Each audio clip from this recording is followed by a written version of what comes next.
Welcome to the BS Show. Are you ready to shoot the... The BS Show would like to thank their sponsors. Jack Cameron, accredited mortgage professional. Jack can show you the way home. Graco Impact Sports, providing top-quality combat sport equipment tested and used by all levels of athletes. Dominate your world. RepoSales.ca, specializing in vehicle and equipment recovery, liquidation, and sales.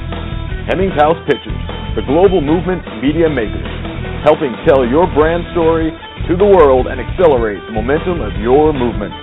Farmbox Films, capturing stories the way you want to remember them. Welcome to the BS Show, everyone. It's the one and only podcast dedicated to mixed martial arts and combat sports here in Atlantic Canada. I'm your guest host, Craig Ferguson, filling in for Boyd Sharpe and Rick Trash Canyon Doyle. I'm covering this tonight. I was here last week. This is my second of 2 weeks while the boys are getting some rest and looking all over for the scoop on MMA and combat sports, bringing some fresh stuff to tell you next week. Like I said, my name's Craig Ferguson. I'm a brown belt from Titans MMA here in Halifax. I'm also the announcer at Submission Series Pro, and tonight's episode is going to focus on the upcoming Submission Series Pro event here in Halifax, June 20th. We're also going to talk a little bit more about Brazilian Jiu-Jitsu in general. We're going to talk to a few athletes tonight, more on that later, get a sense of what makes them tick, and talk just generally about all sorts of grappling, judo, and submission-only events. Both our guests, like I said before, are participating in Submission Series upcoming event June 20th. Our guest tonight will be Judo John Williams from New Brunswick. He'll be our first guest on. He's a brown belt fighting out of New Brunswick, and we'll be talking to Nick Nahas, a purple belt from Titans in Halifax, who I train with, who will be competing against Matt McGrath coming up at Submission Series in Halifax on June 20th. First, just some grappling-related news items to take care of, a little bit of housekeeping here in the Maritimes. The Numa Cup was this weekend.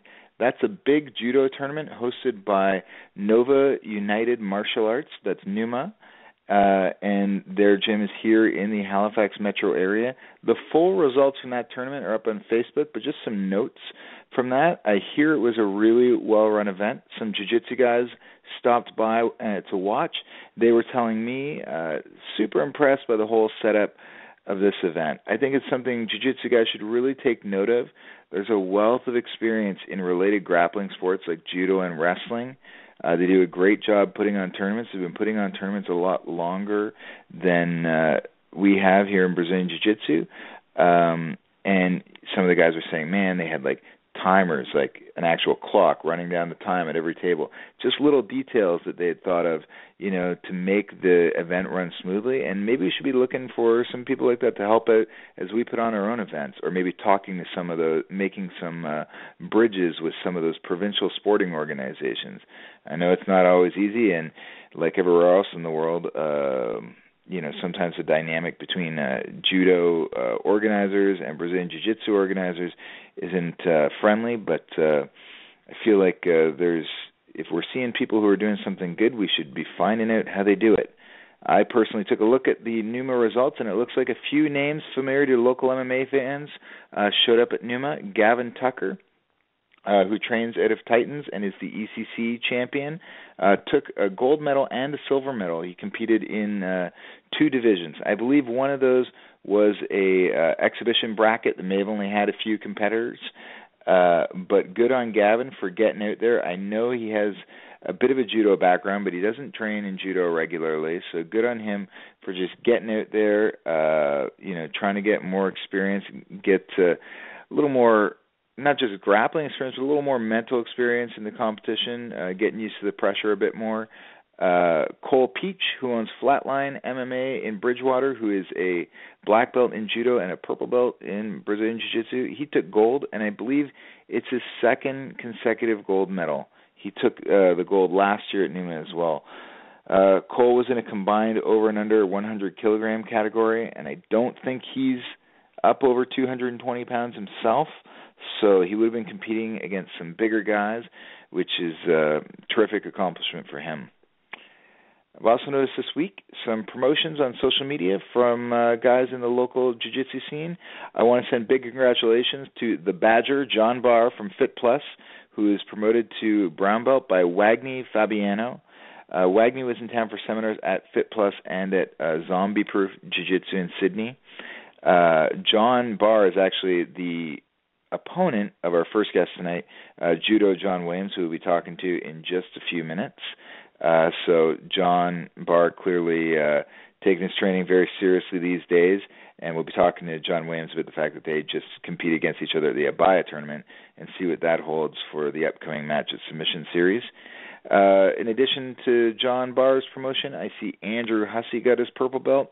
Andrew Hussey's a ferocious competitor. I think he's taken some time off recently. He might have had an injury at the Abaya tournament 2 years ago, but this year he's back at Abaya, took gold as a blue belt, and has been promoted to purple by Wagner Fabiano just this past weekend.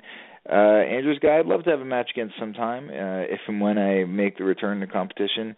Just a real nice guy, big, strong guy, calves like bowling balls, and real tough. So I'd love to match up against him sometime and see how I make out. Some other promotions of note. Kyle Blinkhorn got promoted to purple belt, and Cam Daniels got promoted to purple as well. Both those guys are fighters we've seen in Nova Scotia MMA, both guys fighting out of Fit Plus. I know there were other promotions. I know Kent Peters made note that one of his students received the first blue belt ever actually awarded on the island of Cape Breton, and I've talked many times about the fact that, years ago Kent, had to do a lot of work to make his way up through the ranks in Brazilian Jiu-Jitsu. It's great for him. He's been able to start a club right there in Sydney, which is sort of the middle of nowhere, 5-hour drive from Halifax, and be able to bring in, with the help of his affiliation through Fit Plus, bring in a guy like Wagner Fabiano, have his guys promoted right there. These guys are pioneers. A guy like Kent's a real pioneer of Brazilian Jiu-Jitsu in the Maritimes, and I personally appreciate all his hard work, and I'm sure everyone on his team does. I don't want to leave anyone out. I'm just sharing the names of people that I heard directly on social media today. I'm going to be looking forward to, like I said, this big match between Judo John Williams and John Barr. John Barr was just promoted to brown belt. Is Judo on the line right now? Yep. Hey, what's up? Judo on the line, Skippy. Hey, Judo, is that you? Yeah. Hey, what's up? Judo, would you just introduce yourselves very quickly to the people who are listening to the BS show tonight? Have you been on here before? Yeah, I've been on here before for my first match at Submission Series. I'm John Williams. My nickname's Judo. I'm a brown belt in jiu-jitsu. I used to fight MMA. I have a 4-6 record in MMA. And I've been training jiu-jitsu, I think, for 8 or 9 years. How do you feel about this matchup coming up June 20th, Submission Series in Halifax? I feel pretty good about it. Me and John Barr met in April at the Abahaya tournament, and it was a pretty tough match. He kind of surprised me because I heard he had like really good wrestling, and he pulled guard right away and swept me. So he was up on points for a little bit, and I was able to catch up and take his back and ended up submitting him with a choke. I think the win really gives me confidence entering into the match, but I'm going to assume that he's going to train hard for that, and he's going to come back a lot more stronger than he did at the tournament.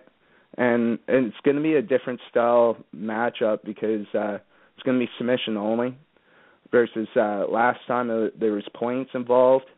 So he's probably going to be a lot more aggressive with the submissions, and I will be too. So it should be an exciting match for the fans. How does your mindset change from, going into a matchup in a tournament, in a jiu-jitsu tournament with the gi, and a submission-only sort of super fight that, is it gi or no gi? Yours coming No up? gi. No gi. So you have this submission-only super fight, no gi. How's your Yeah, how's your state of mind different going into that match compared to a tournament in the gi? Well, it's going to be 15 minutes, so we'll have like a lot of time to work, and I don't think like the time limit is going to bother me too much because I'm in pretty good condition. So and no gi's more of like my style than gi is. I still like the gi, but I teach no gi at Serenity Training Center like every Tuesdays.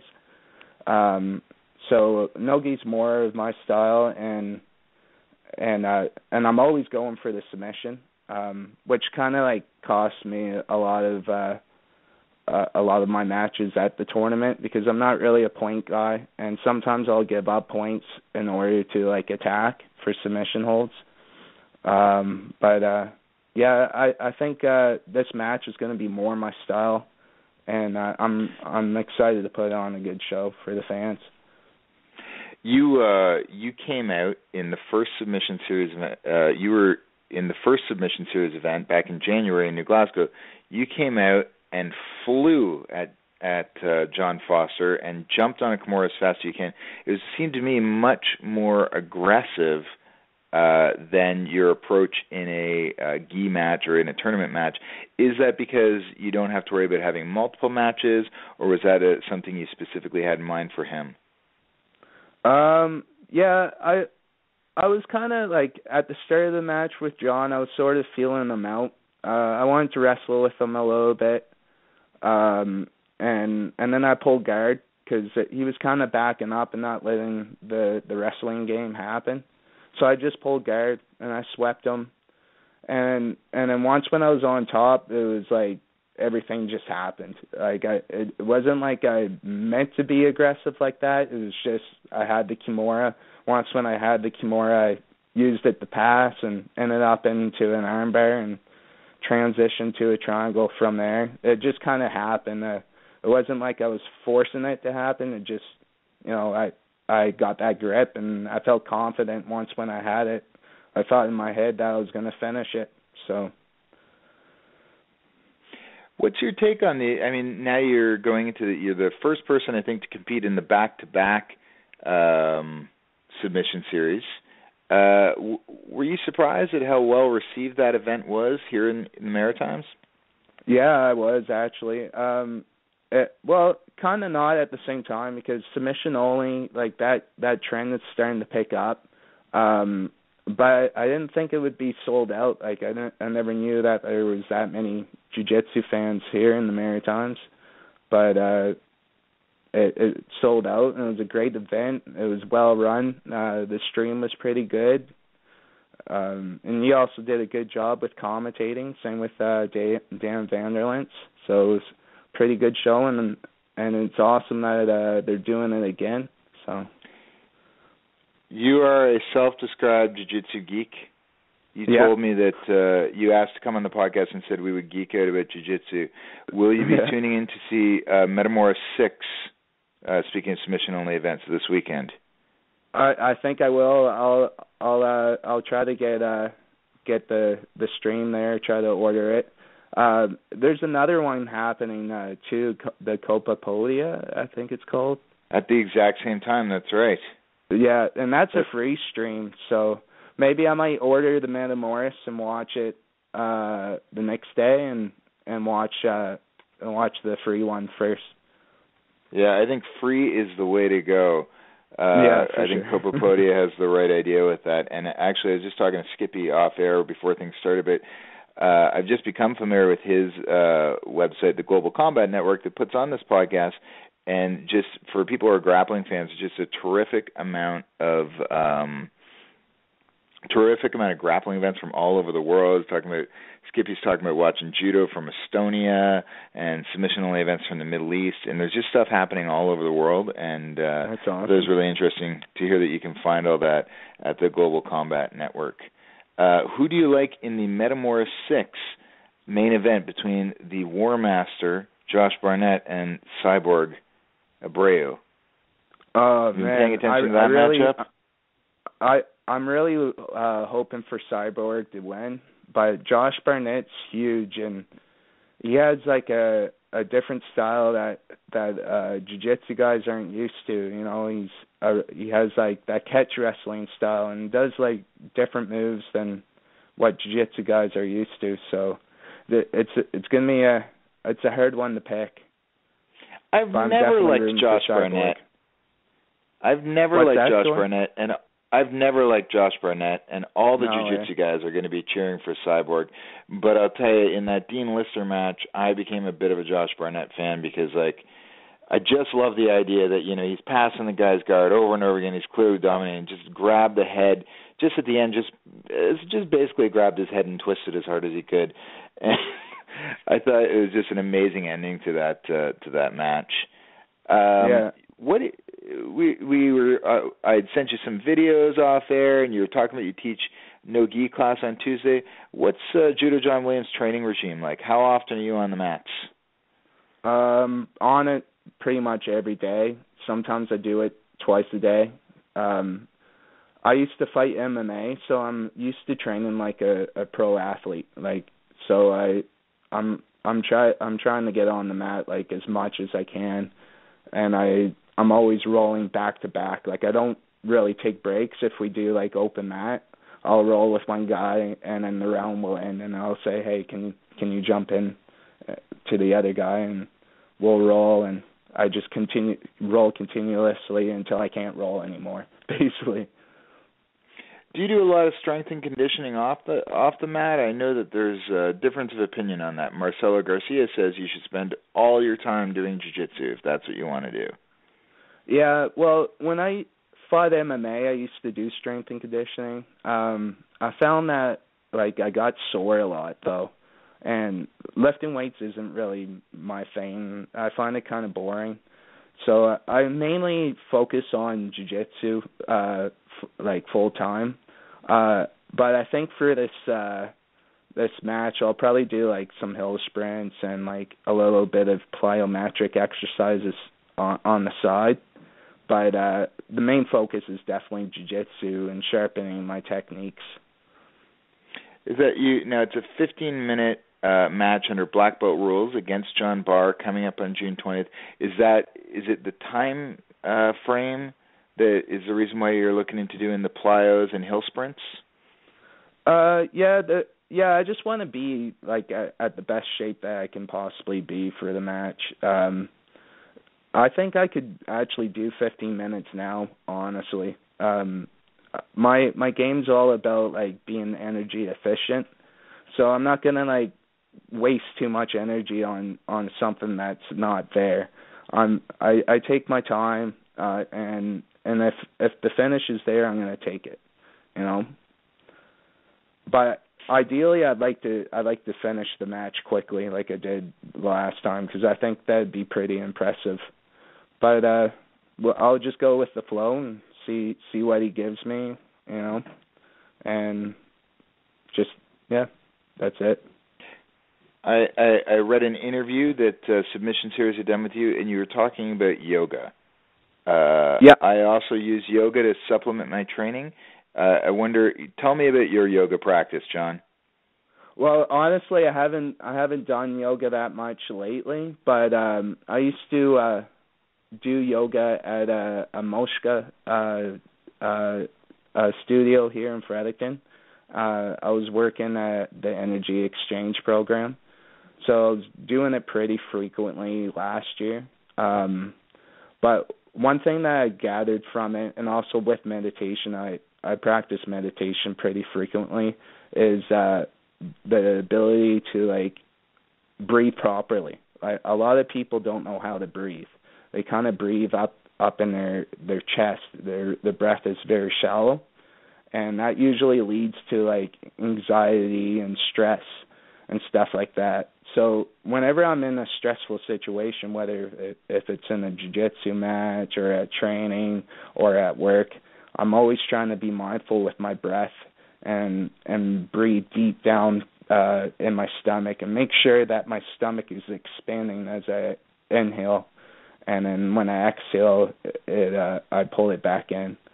And I find when I'm in bad positions and I'm able to do that, I'm able to conserve energy if you watched my fight with Devin Viner, I was really focusing on my breath with that match, and I found that he was really trying hard, and he was kind of fading away near the end.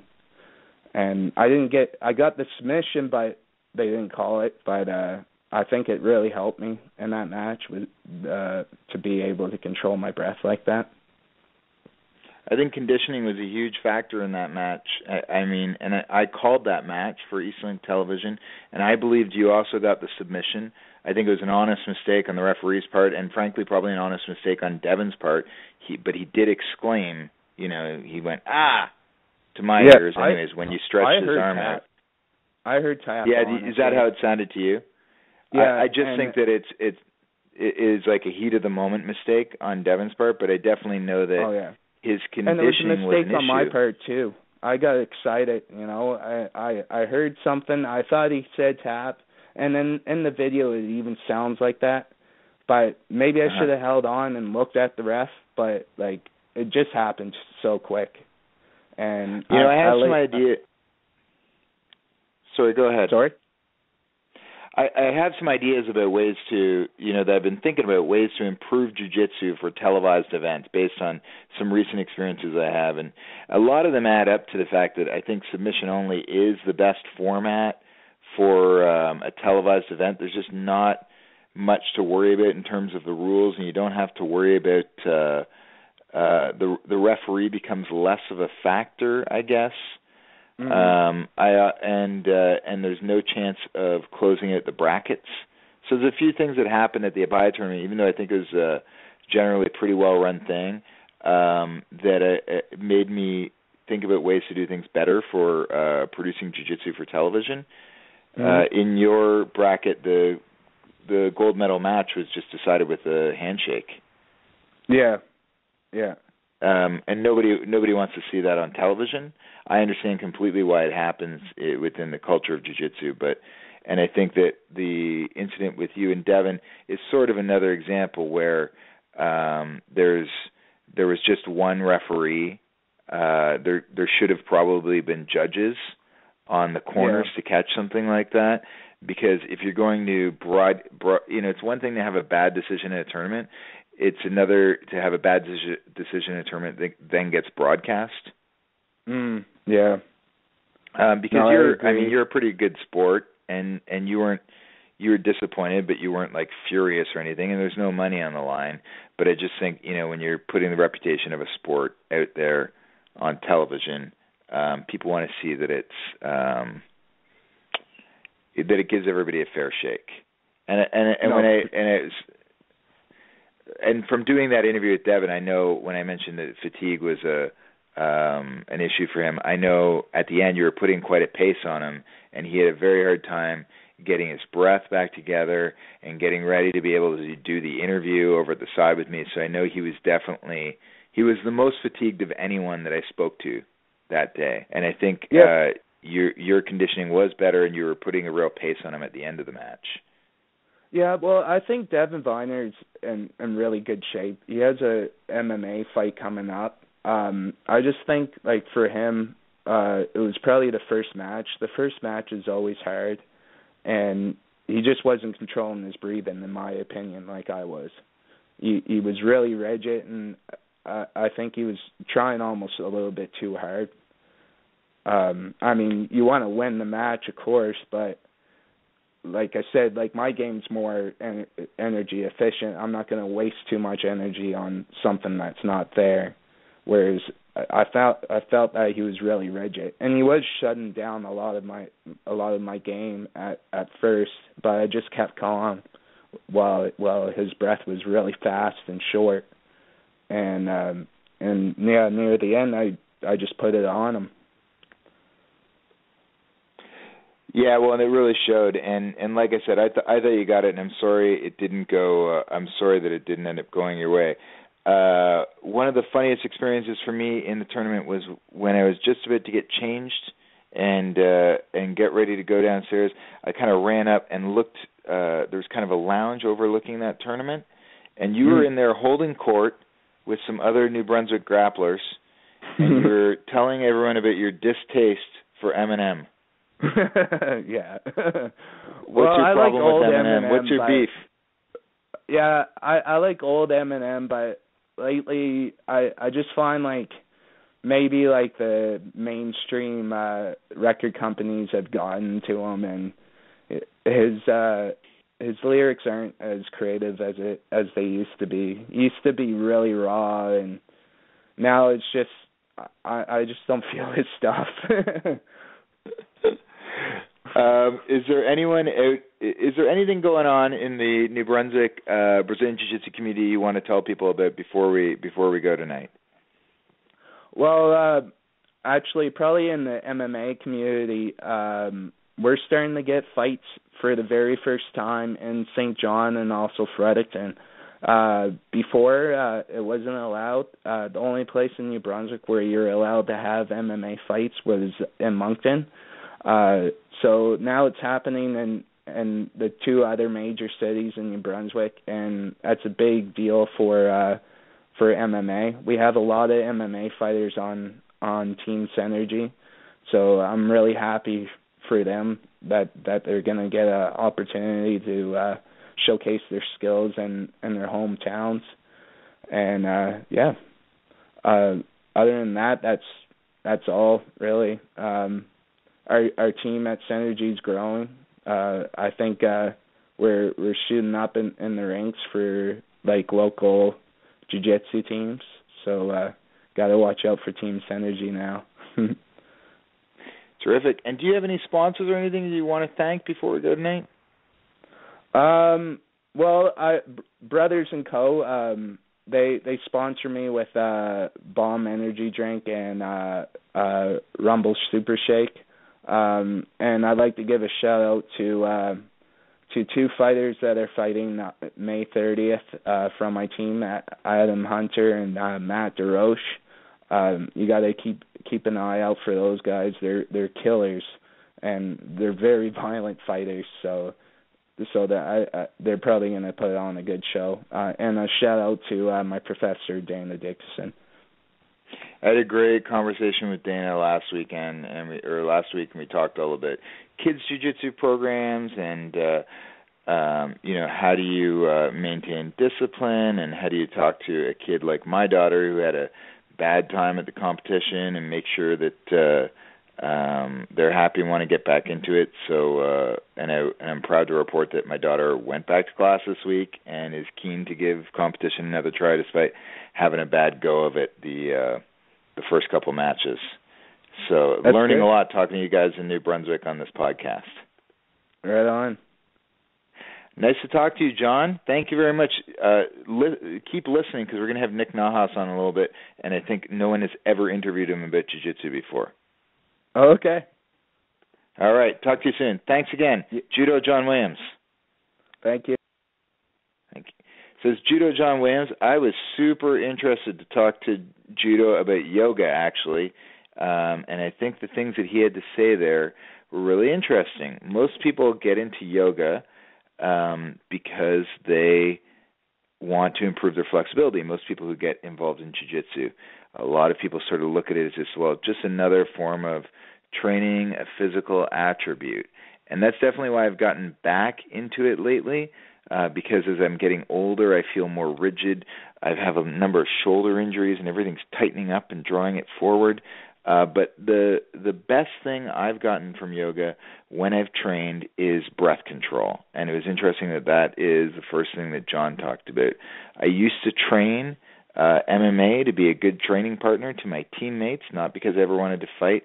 And I learned through yoga about, for example, slowing down your exhales to reduce your heart rate when you feel your heart getting away from you. And just that idea of staying connected to your breath, which can be super important when you're in an uncomfortable position. If somebody is crushing you down in side control, and you can just, keep your breath about you so that you don't panic, that's a really valuable technique that any martial artist can learn from yoga. And also very interesting to hear Judo talk about mindfulness. which is an interesting sort of approach to living that involves sort of meditation and taking your time and being thoughtful of things. And maybe not the first thing you think to hear from someone who's involved in mixed martial arts. But I'm certainly interested in exploring that a little bit myself and seeing how things go. I can't tell, Skippy, if I have Nick in the queue or not at the moment. But he's live. Nick's live? All right, well, Nick, I'm live. You can hear me. This is Nick Nahas joining me from Halifax. Nick Nahas, how are you tonight? I'm great, Craig. How's it going? It's going really well. I'm finding that these conversations lead to unusual places, and I'm getting to talk to a lot of people through the BS show. I'm getting to talk to a lot of people in jiu-jitsu in Nova Scotia and New Brunswick that I never otherwise would talk to. You, on the other hand, I see all the time. Yeah, that's true. But no, those are great opportunities, with the position you're in right now, to talk to these people and see what they're all about and see their side stories. So that's pretty cool. Nick, am I correct that this is the first time you've been on the BS show and the first time you've talked publicly about your Brazilian Jiu-Jitsu? You are correct. That's the first time, yeah. So we have Nick on tonight to talk about Submission Series Pro, which is coming up June 20th in Halifax, and Nick is going to take on Prince Edward Island's Matt McGrath, who is also an ECC champion and a black belt of Brazilian Jiu-Jitsu and Judo. Nick, tell us about your Jiu-Jitsu and how you got into this. I first started with Jiu-Jitsu through my older brother, Norm. I sort of followed into his footsteps. I may have done maybe 2 to 3 months at Titans back in the day when they were in Fairview location. But at the same time, I was playing football, playing university football, so it was kind of a big commitment with that. So I gave up. I couldn't, juggle the two, so I gave up jiu-jitsu then and revisited jiu-jitsu again maybe 5 years after that when I was living in Australia. I was playing football there as well, but I started to find myself leaving, the field and not going to practices and sort of going to jiu-jitsu. I just started enjoying that more. So I guess I got into it first off with my brother, and then just sort of maybe 5 years down the road, 6 years down the road, really developed a passion for it and haven't looked back ever since that. That's great. Your brother Norm he's a purple belt as well? He's a purple belt, yeah, yes. Norm's a purple belt as well. I used to see and hear Norm around at the tournaments and be terrified of him when I first started grappling. Never had a match against him. I think I've only rolled with him once or twice. And the reason I started learning wrist locks was that I was worried about a potential match with Norm. And I thought that I thought I needed a trick move. Yeah, this is when I was like still bring a those blue out. belt. Yeah, so I thought I needed a trick move, and I thought he may be good at everything else, but if I just get good at wrist locks, that'll be my one chance. What do you make? What do you make of your opponent Matt McGrath coming up in the Submission Series event on June 20th? I think it's great. I'm totally pumped for this.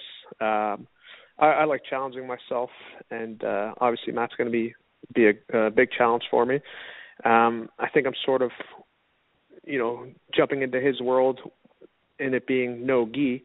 I feel completely comfortable gi and no gi, but I think him being an MMA guy first and foremost, so he's a bit more used to it. But I think it's going to be a great, exciting match, and I'm super excited to have the opportunity to do it there at Submission Series.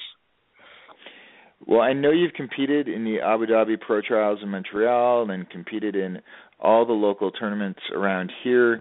I think some of the things that are going to be different are the 15-minute time limit, the fact that it's no gi, and the fact that it's under black belt rules and black belt no gi rules, which means full-blown leg locks. Can you just talk about those differences and how you're approaching them? Yeah, no, there are for sure differences. I mean, I'm only a purple belt right now, so I don't I don't attack the legs, or I didn't attack the legs that often, but I'm having a lot of fun with all the leg attacks, from anything from a straight foot lock to ankle lock to the knee bars and the heel hooks. I mean, that's all new stuff to me, and I'm having a blast with it. I've got great training partners to practice that stuff with, and really high level guys, and they're really, showing me the ropes, and they're everywhere, and I'm just seeing them, and it's becoming instinct now, and I'm really excited to throw them in and incorporate them into my game plan. And it's a lot of fun. As for the no gi aspect of it, I like the fast pace. It's going to be sweaty, not as many levers or handles to hold me down and for me to, hold him down. So I like that, the scramble aspect of that. But yeah, I'm just super pumped for it, and learning every day and getting better every day. And I mean, the guys that I have around me, you included, are just pushing me and making me better. So it's great. I think that you and I watched Matt McGrath's last MMA fight from almost the same perspective. You were sitting right behind me when I was calling the fights with Boyd Sharpe, who's the usual host of this show. Do you remember anything from that matchup that's going to be sort of illustrative of how you think things might go June 20th, or do you think it's just a totally different thing? Well, I remember your floral shirt. That was the first thing I remember. That was very bright and a very nice shirt that you had on. Aside from that, I've competed against Matt before, and I've seen his fights before as well. MMA is a completely different game. I saw a lot of top heavy pressure. I don't think there's going to be anything that I'm going to be surprised with when I go against him. He's going to push it. He's going to be grind out moves, grind out positions, and I'm more than ready to take that on. So, I saw 5 rounds. He's basically all 5 rounds on top of his opponent, and I'm just, getting ready for some 15 minutes. I'm fully prepared to do the 15 minutes, and obviously everyone says they'd like to get to submission, and obviously I want to get to submission, but I'm more than ready to go 15 minutes with him. I was critical as a commentator, maybe too critical, of the fact that he wasn't trying to pass the guard at all during that MMA fight. Or it seemed like he was applying a lot of pressure. It seemed like he was getting some ground and pound off, but he wasn't trying to pass the guard. He certainly dominated the fight, and maybe he doesn't need to try to pass the guard. He certainly doesn't need to do it doesn't need to make me happy. But I wonder what you've seen of his game in the matches that you said you've competed against him before. What have you seen of his game? Well, and from that match, and I can't really speak from an MMA perspective. I'm sure there's, pros and cons to the situations he was in. But I agree with you. I didn't see, an attempt to pass the guard, but maybe it's just because he was more comfortable. I can't speak for him, but maybe, throwing punches and kicks and all that, it just, it changes the game up a bit. Competing against him in the past, it was years ago. It was gi. Similar game plan as pressure. He's a good wrestler. He's got nice throws. He's a grinder, and I've been on the bottom with him. I've been on the top with him. So I'm not expecting anything new or surprising. I'm well prepared today, and I'm going to even be better prepared, come June 20th. So I'm just expecting a full out, from the first second to the last second, full out, nonstop action. Awesome. What did you think of? You saw the first submission series event? What do you're a person who has like kind of a keen interest in mixed martial arts and all sorts of events. Were you surprised at how successful the first submission series event was? I was very surprised. And I'll be completely honest with you. When I first heard about, from Kat saying he's going to put this event on, and not even hearing directly from him, just hearing rumors around the gym, he's going to fly this person in, he's going to, hold this event. And I was just kind of thinking, I'd like to see it happen. Not that I didn't have faith in it happening. It seemed like a big task that he was bringing on, especially New Glasgow. Like, I'm from Nova Scotia. I'm not too familiar with New Glasgow, but I know it's, there's not really much going on there. But, so I was surprised that he was, getting this going, and then, started seeing things on social media, and it was starting to spark up, and hearing the names that were coming in, I was like, okay, well maybe this is legit and it's going to go through. So the closer it got to the event, the more it was becoming reality. It was like, oh, good for him. He's really making this happen. When I actually got to the event, I got there a little bit late, just during the first match, and I was shocked to see, we couldn't even find a seat. And the crowd was just packed. Everyone was into it. And the atmosphere of that compared to, I've been to many live MMA, matches, and the atmosphere there was so much, I enjoyed it a lot more. You could hear everything. Everyone was just almost like they were in awe of the match that was going on, maybe because the spectators there were unfamiliar with the sport. They just really didn't know what to comment on. But it was a really cool atmosphere. You had the drums going, which was kind of a little bit weird, but it added to the effect. I was very impressed with the show, and I didn't have a chance to watch it online. I saw a few matches online, but everyone I heard who watched it online said it was a great show as well, and it can only get better from here on. What other matches are you excited about on this card coming up? Or are you even paying attention to the other matches at this point? I'm not really paying attention. I know he's bringing in some Mathos guys. I don't really, I'm not one of those guys who searches a guy online and checks the techniques. If I hear something or see something that I feel will fit my body or fit my style, I'll research into that. So I know there's some big names on this card. Again, I just know the name. I don't know. I couldn't tell you how well they performed at the last tournament. I'm looking after myself first, and then, obviously my teammates who are going to be on. Josh Winsey, he's competing, and Christine Fader, she's going to be competing, and then, even our the boys down at Sin and Jared. So I'm excited to see those guys and the girl as well. I'm excited to see them compete. But as to who they're competing against, I don't really pay any attention to that. And again, just preparing for myself and helping the rest of the team out if I can. You talked a few minutes ago about the difference between sort of fans at an MMA event and fans at the Submission Series event. Do you have any theories or what you attribute sort of that difference in attitude towards? I think education and actually knowledge of the sport. It's always I always joke around with my buddies when we're in an MMA event. Just you always hear one person from the crowd, say something like knock him out, or kick him out, or put him in a body bag, something ridiculous like that. I think it's just maybe a lot of people drink at those events. They're uneducated in the sport. They just want to see a brawl, blood, knockouts, kind of stuff. I think the people who are into jiu-jitsu have an appreciation of the sport and the actual art, and know that it's not going to be, you're not necessarily going to have a knockout or a quick, choke out or snap bone. There's a lot of technicalities with it, and it's just a very patient sport, and it's an intelligent sport that I think people in that, in the jiu-jitsu world recognize and appreciate that. So they're not out there just, yelling at someone if they're on the ground when it looks like they're not actually moving or doing any work. They're actually, calculating the next move and worrying about their, getting countered to something. So I think it really comes down to knowledge and appreciation of the sport.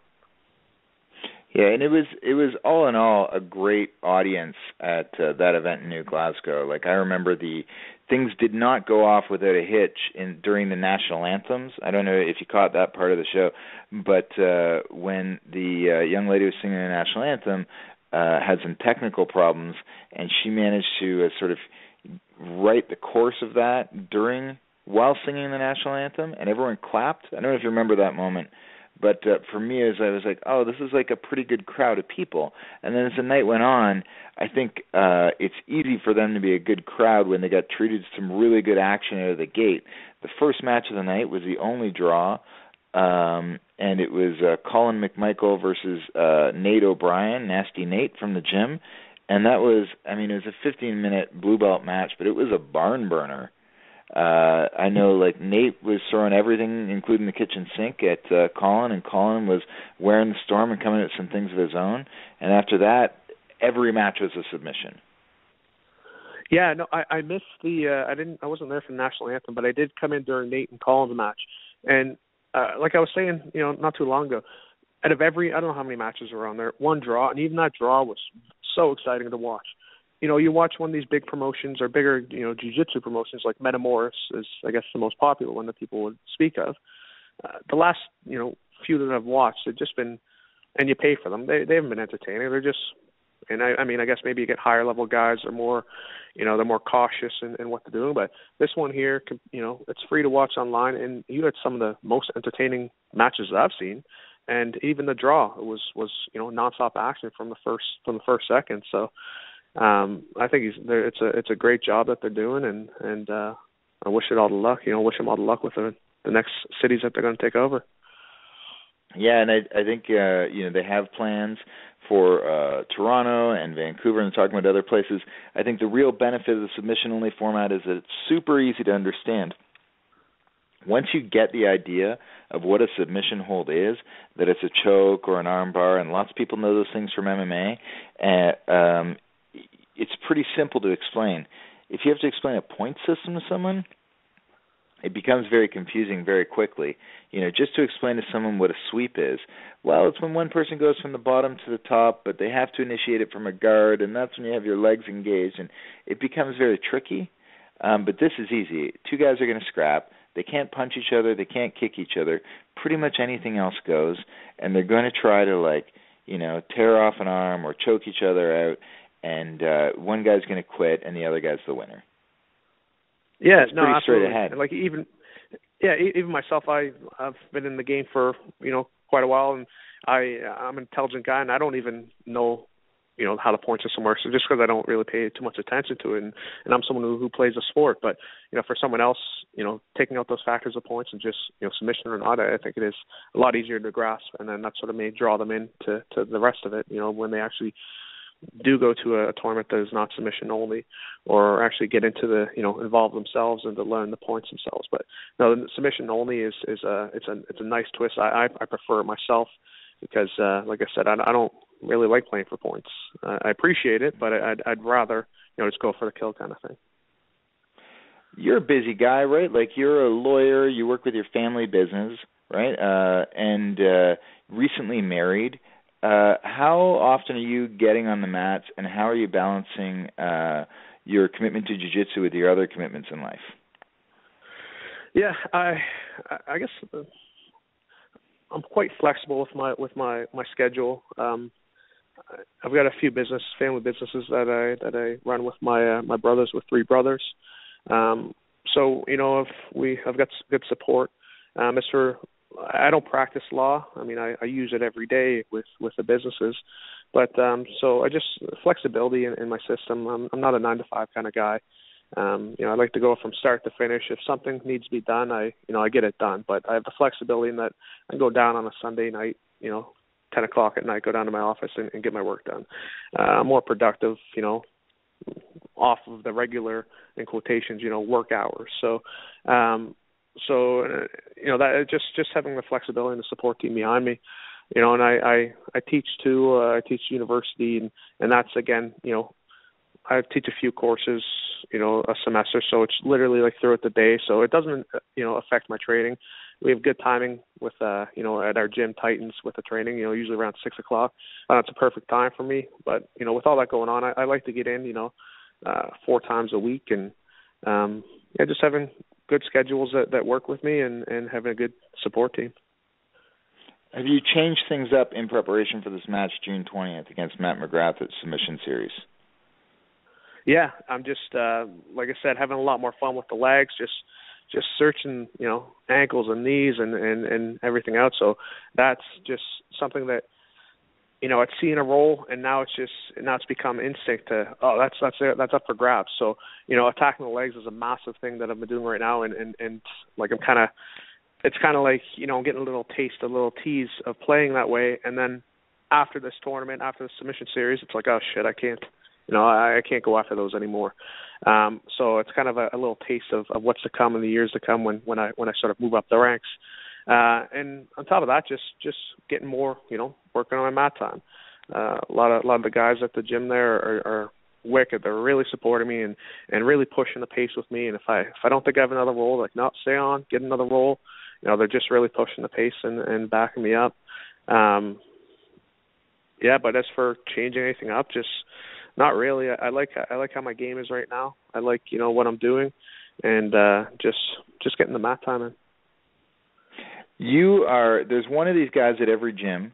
I've never asked you about this, so I've joked with you about it. There's one of these guys at every gym.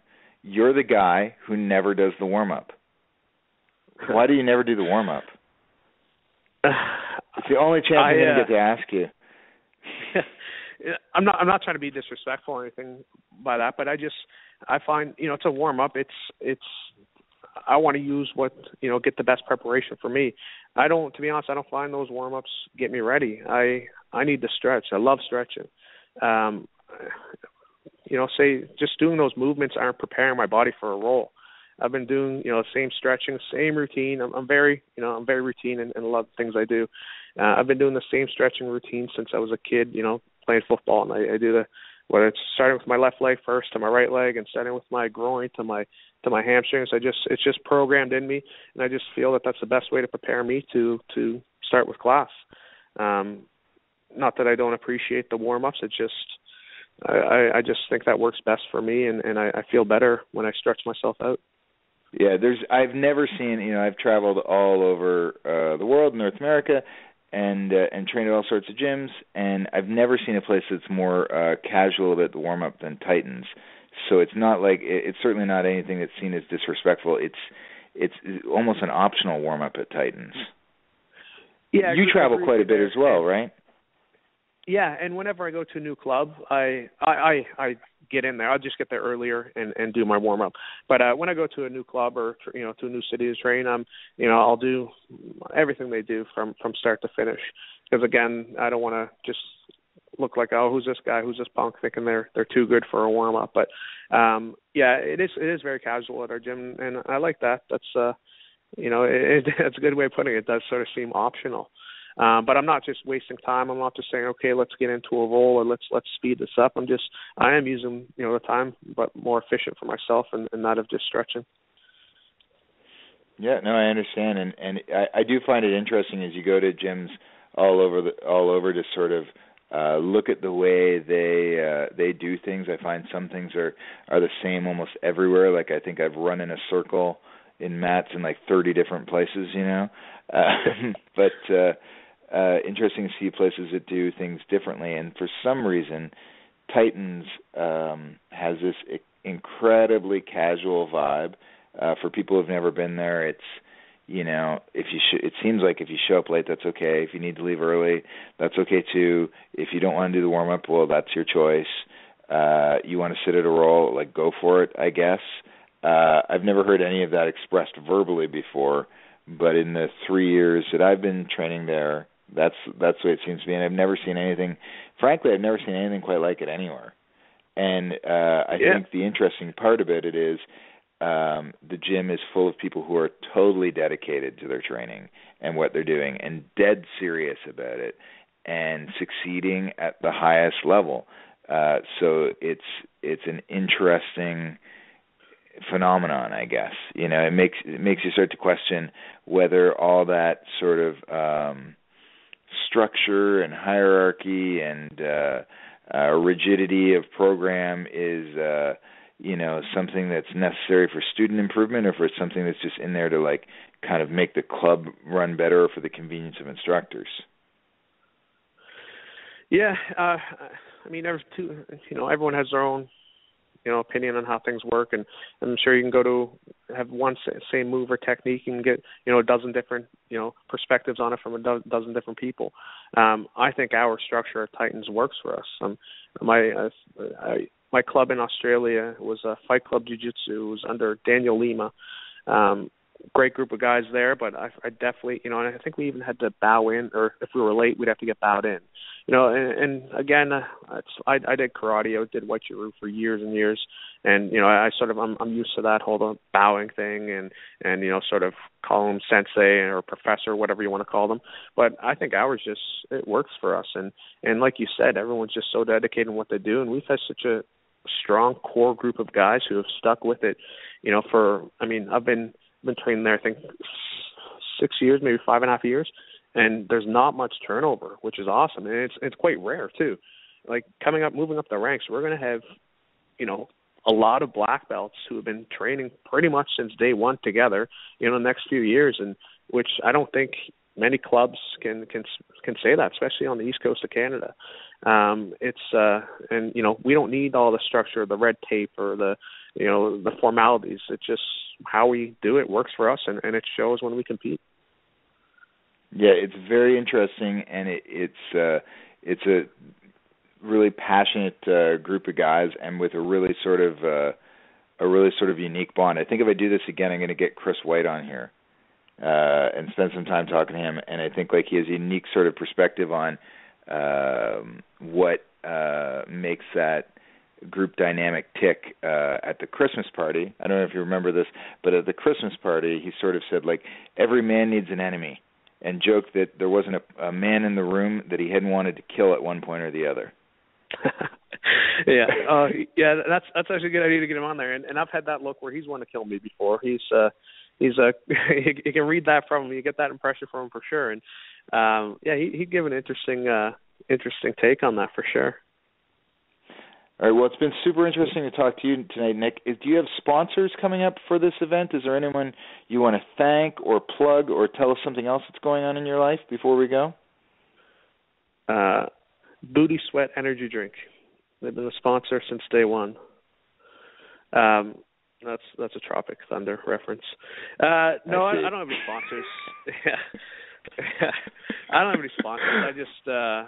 I just thanking everyone at the club, and everyone's so helpful and so supportive. But especially for this training camp right now, I don't want to single anyone out, but there's a few guys who are really pushing me and keep me motivated. Motivated is not a good word. Just really pushing me to my full potential, which is huge. So I'd like to thank everyone at the club. That's about it. Awesome. Terrific to have you on the show. Thanks again, Nick. Thanks, Craig. We'll see you soon. See you tomorrow. See you. Bye. See ya. So that was Nick Nahas, who's competing against Matt McGrath, June 20th at Submission Series here in Halifax. You can watch it live online through our friends at the Global Combat Network. And tonight's my last night, as far as I know, hosting the BS show. It's been really interesting, making sort of unique contact with people I've either met before or people that I probably wouldn't get the chance to have a longer conversation with, like John Williams in New Brunswick or his coach Dana Dickinson. Just been just a really interesting time for me. I like talking to Nick there for a little while. When you're at the gym sometimes and you're rolling with the guys, you have a little chit-chat beforehand, a little chit-chat at the end, but you don't really get a chance to talk about things. I never knew he played football in university. I think that the training stuff in Australia is interesting, talking about the differences between different gym cultures. Just to hear that stuff, it's been really illustrative for me. I've totally been enjoying it, and hopefully I'll come back and host another episode of the BS show. I'm interested in talking to more people about the connection between jiu-jitsu and maybe martial philosophy, or things like mindfulness, or the way you live your life, talking about the way that we take some of the lessons from jiu-jitsu and apply them to life on the mat. Just a terrific 2 weeks focusing on maritime jiu-jitsu. I know that next week Rick and Boyd will be back, and they'll have more news for you from the world of maritime and Atlantic Canadian MMA. My name's Craig Ferguson. I'm a brown belt from Titans. It's been my pleasure to host this show for the last couple of weeks, but I'm going to throw it back to Skippy now and say that's enough BS for 1 week. Thanks again, everybody. Welcome to the BS show. Are you ready to shoot the... The BS show would like to thank their sponsors. Jack Cameron, accredited mortgage professional. Jack can show you the way home. Graco Impact Sports, providing top-quality combat sport equipment tested and used by all levels of athletes. Dominate your world. RepoSales.ca, specializing in vehicle and equipment recovery, liquidation, and sales. Hemmings House Pictures, the global movement media makers, helping tell your brand story to the world and accelerate the momentum of your movement. Farmbox Films, capturing stories the way you want to remember them.